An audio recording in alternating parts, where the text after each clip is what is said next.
زندگی میں ایک وقت ایسا بھی آتا ہے جب انسان ہر رشتے کی حقیقت سے واقف ہو جاتا ہے۔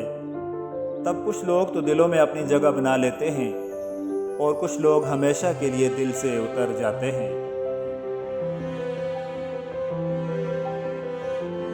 زندگی میں اپنا پن تو ہر کوئی دکھاتا ہے، مگر اپنا ہے کون یہ وقت بتاتا ہے۔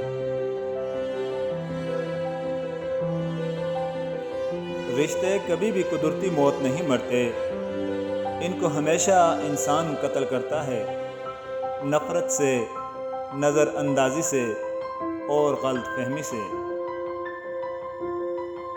لوہا کبھی خراب نہیں ہوتا، وہ ہمیشہ اپنے ہی زنگ سے برباد ہوتا ہے۔ اسی طرح انسان کو کوئی برباد نہیں کر سکتا، اس کی سوچ اور دوسروں سے امیدیں ہی اسے برباد کرتی ہیں۔ رشتوں کی بقا کے لیے رابطے ضروری ہیں، کیونکہ بھول جانے سے تو اپنے ہاتھوں سے لگائے گئے درخت بھی سوکھ جاتے ہیں۔ اللہ کو دل اور زبان کا سخت ہونا پسند نہیں، اسی لیے اللہ نے دونوں کو ہڈی کے بغیر بنایا ہے۔ اسے نرم رکھو۔ دنیا میں سب سے غلیظ اور سب سے بھیانک آواز اس اولاد کی ہے جو بد لحاظی سے اور چیخ کر اپنی والدین سے بات کرتی ہے۔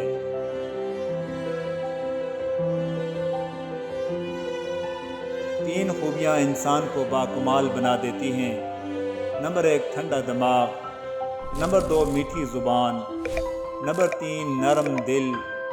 اللہ رب العزت ہم سب کو ان خوبیوں سے نواز دے، آمین۔ دنیا کا سب سے خوبصورت تحفہ وقت ہوتا ہے، کیونکہ آپ اگر کسی کو اپنا وقت دیتے ہو تو آپ اسے اپنی زندگی کا وہ پل دیتے ہو جو کبھی لوٹ کر نہیں آتا۔ شوہر کا لاپرواہ ہونا بیوی کو نفسیاتی مریض بنا دیتا ہے۔ زندگی میں ہمیشہ وہ لوگ پرسکون رہتے ہیں جو پوری نہ ہونے والی خواہشوں سے زیادہ ان نعمتوں پر شکر ادا کرتے ہیں جو انہیں اللہ نے عطا کی ہیں۔ الحمدللہ رب العالمین۔ مردانگی کی بہترین سطح یہ ہے کہ مرد کی وجہ سے عورت کی آنکھوں میں آنسو نہ آئیں۔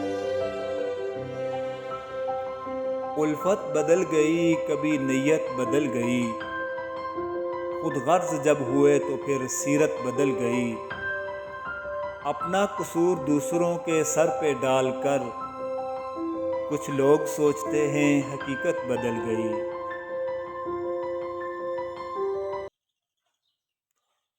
سب سے بڑی زیادتی۔ نبی اکرم صلی اللہ علیہ وآلہ وسلم نے فرمایا، سب سے بڑی زیادتی یہ ہے کہ آدمی ناحق کسی مسلمان کی بے عزتی کرے۔